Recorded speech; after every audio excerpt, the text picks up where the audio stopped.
Assalamualaikum warahmatullahi wabarakatuh.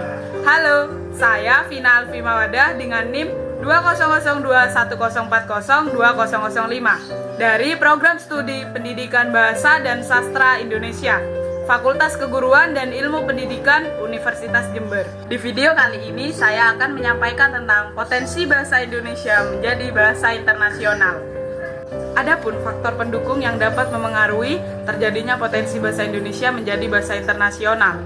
Menurut seorang ahli yang bernama Handoko pada tahun 2019, faktor tersebut dapat dibagi secara garis besar, yaitu sebagai berikut. Yang pertama adalah faktor intrabahasa. Dapat dikatakan faktor intrabahasa adalah faktor yang berasal dari bahasa itu sendiri. Faktor intrabahasa meliputi sistem bahasa Indonesia yang dapat dilakukan dengan baik dan memiliki kedudukan yang tepat. Hal tersebut dikarenakan adanya aspek bahasa Indonesia yang berhasil diatur secara baku oleh para ahli bahasa Indonesia dan dapat dikatakan memiliki sistem ejaan yang baku. Yang kedua, faktor ekstrabahasa, yaitu faktor yang berasal dari luar bahasa. Adanya faktor ekstra bahasa dapat lebih mendukung potensi bahasa Indonesia untuk dikembangkan menjadi bahasa internasional.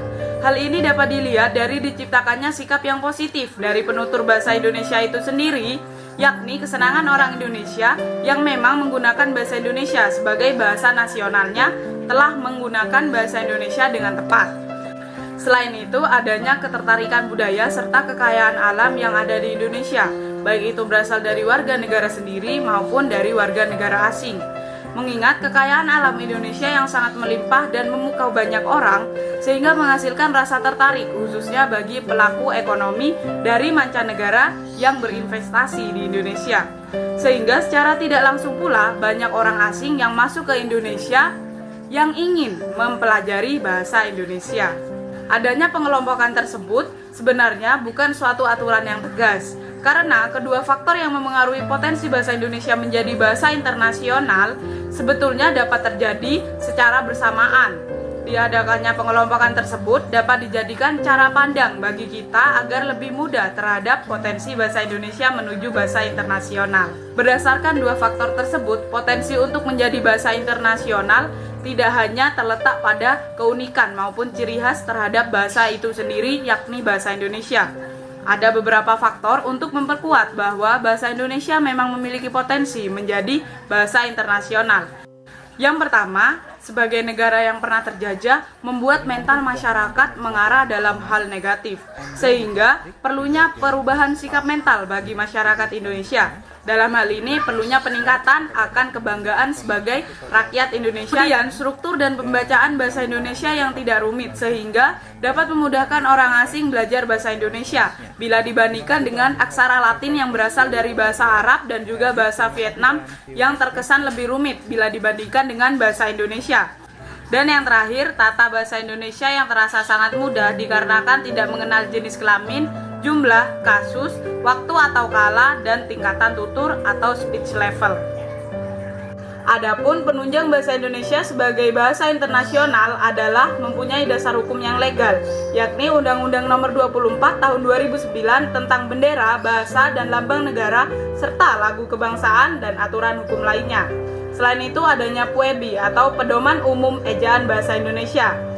Dan ada pula Kamus Besar Bahasa Indonesia atau KBBI dan Tata Baku Bahasa Indonesia serta Pedoman Umum Peristilahan Indonesia atau PUPI.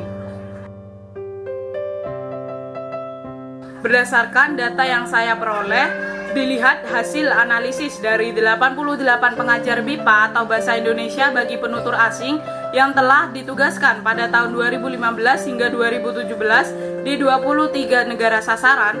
Kajian tersebut menggunakan teknik triangulasi agar mendapatkan data sebanyak mungkin sebagai tanda bahwa teknik ini baik untuk dilakukan melalui isian kuesioner kepada pengajar.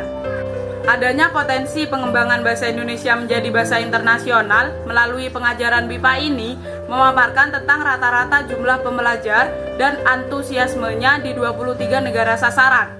Di lain sisi juga dapat diketahui negara sasaran dengan jumlah pembelajar yang sedikit.